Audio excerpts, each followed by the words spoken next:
Okay, find your way onto hands and knees. You don't have to be on a yoga mat, but do pad the knees if you need that extra cushion. And you're gonna slide your right hand forward, maybe a whole palm print, and then the right knee back a few inches. And as you get going, you can experiment with that stride, making it longer or shorter. So you're gonna round the back like cat pose and keep that rounded spine as you pull your hips back towards your heels.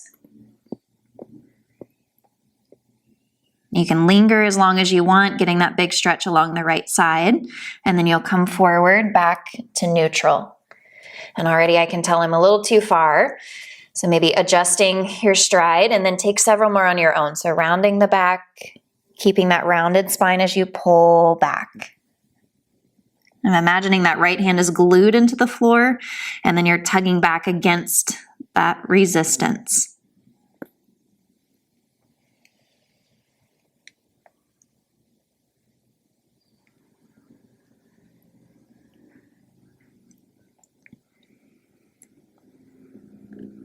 All right, and then level the hands, level the knees as you come forward, and we'll switch sides. That left hand goes forward, left knee back, taking any information from the first side, but not expecting the same thing to happen. Okay, round the back. Pull those hips back with a rounded spine. Maybe you already can tell the difference between sides. I know I can. Coming forward and doing 2 to 3 more.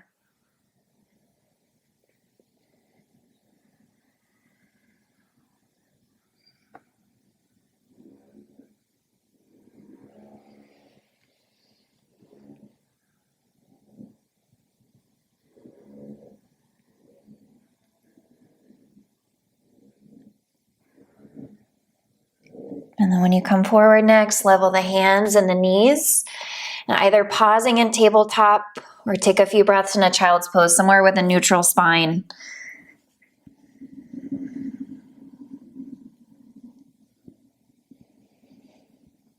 And then heading into the rest of the day as you're ready. And thank you.